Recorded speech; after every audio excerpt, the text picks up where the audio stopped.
Welcome to need academy. তো আজকের তোমাদের একটি গুরুত্বপূর্ণ ভিডিও নিয়ে এসেছি, সেটা হলো তোমাদের ওয়েস্ট বেঙ্গল স্কুল সার্ভিস কমিশনের সেন্ট্রাল স্কুল সার্ভিস কমিশনে তোমরা যে গ্রুপ সি এবং গ্রুপ ডি এক্সাম যে দিয়েছিলে সেগুলোর রেজাল্ট কবে হবে এবং তোমাদের ওএমআর সিট পাবলিশ করবে কি না সমস্ত কিছুই এখানে আলোচনা করব। ঠিক আছে, তোমাদের যে গ্রুপ সি এবং গ্রুপ ডি এক্সাম হয়েছিল, তোমাদের গ্রুপ সি এক্সাম কবে হয়েছিল? তো গ্রুপ সি এক্সাম হয়েছিল তোমাদের 1 মার্চ, মানে মার্চ মাসের 1 তারিখে, এবং এটা হচ্ছে গ্রুপ সি। এবং গ্রুপ ডি এক্সাম হয়েছিল তোমাদের 8 তারিখ, হ্যাঁ 8 মার্চ। ঠিক আছে, তো এই তারিখগুলোতে তোমাদের কিন্তু এক্সাম হয়েছিল। এবার তোমাদের অ্যান্সার কি প্রকাশিত হয়েছিল, তোমাদের যে অ্যান্সার কি সেটা প্রকাশিত হচ্ছে 2 এপ্রিল। ঠিক আছে, এপ্রিল মাসের 2 তারিখে কিন্তু রিপোর্ট প্রকাশিত হয়েছিল। এবার তোমাদের রেজাল্ট কবে হবে? রেজাল্ট কিন্তু তোমাদের প্রকাশিত হবে এই মাসের শেষের দিকে। ঠিক আছে, কারণ এই মাসের শেষের দিকে কিন্তু রেজাল্ট প্রকাশিত হবে।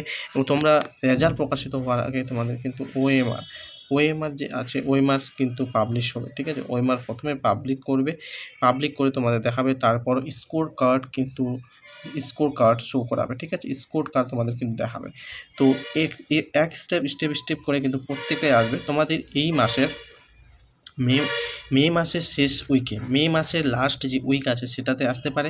যদি না আসে জুন মাসের ফার্স্ট উইকের মধ্যে তোমাদের রেজাল্ট আসবে। তবে কিছুদিনের পরেই কিন্তু ওএমআর কিন্তু তোমরা দেখতে পাবে। তোমাদের রোল নাম্বার দিয়ে চেক করবে, roll number, date of birth দিয়ে চেক করবে।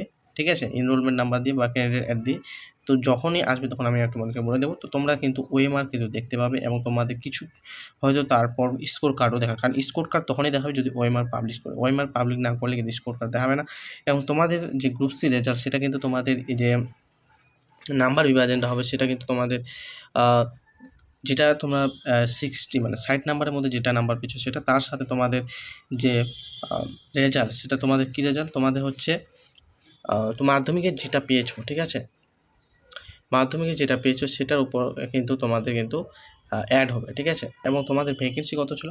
ভ্যাকেন্সি ছিল 8,478টা ভ্যাকেন্সি ছিল। ঠিক আছে, 8478। তার মধ্যে গ্রুপ সি ভ্যাকেন্সি কত ছিল? 2989, এটা হচ্ছে গ্রুপ সি। এবং গ্রুপ ডি ভ্যাকেন্সি ছিল 5489। ঠিক আছে, তো এইগুলোর আবার জোন ওয়াইজ ভ্যাকেন্সি আছে। ঠিক আছে, তো তোমাদের আমি টোটালি বলে দিলাম। তো আমি একটু সামারি করে দিই। ঠিক আছে, তোমাদের রেজাল্ট কিন্তু পাবলিশ হবে। অনেকেই বলছে যে তোমাদের রেজাল্ট কিন্তু হোল্ড করা হয়েছে, তোমাদের এই রেজাল্ট বা প্যানেলটা বাতিল হবে, পরীক্ষা যে দিয়েছো সম্পূর্ণটাই বাতিল হবে। এইগুলো কিন্তু ভুয়ো খবর। রেজাল্ট কিন্তু পাবলিশ হবে। তো তোমার সবেমাত্র নতুন সরকার গঠন হয়েছে, তো কিছুদিন তো সময় লাগবে, মোটামুটি 1 মাস সময় লাগবে হতে। তারপরে কিন্তু 1 মাসও না, তোমাদের কিন্তু তাড়াতাড়ি রেজাল্ট পাবলিক করার চেষ্টা করবে। ঠিক আছে, এবং কিছুদিন তোমাদের রিসেন্ট যারা 2016 সালে যারা গ্রুপ সি গ্রুপ ডি যারা ফ্রড হয়েছিল, যাদের মানে পুরো প্যানেলটাই বাতিল করেছে, তাদেরও কিন্তু ওএমআর পাবলিক করাবে। যেমন এসএলএসটি 2016 সালের যে ওএমআর পাবলিক করেছে সরকার গঠনের পরেই।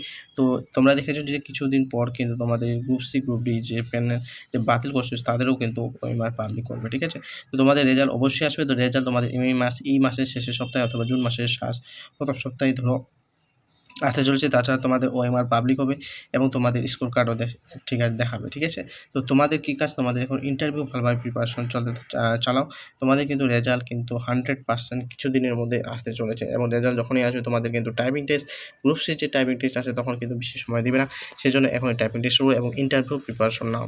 এবং তোমাদের যে এই নিয়োগগুলো কিন্তু দুর্গাপুজোর আগেই কিন্তু তোমাদের নিয়োগ করাবে। ঠিক আছে, তো এই বলে আজকের এই গুরুত্বপূর্ণ আপডেটটি শেষ করছি। তোমাদের অবশ্যই চ্যানেলকে সাবস্ক্রাইব করে ভিডিওকে লাইক করবে, মাস্ট শেয়ার করবে। ঠিক আছে বন্ধুদের সাথে। তো জয় হিন্দ, বন্দে মাতরম।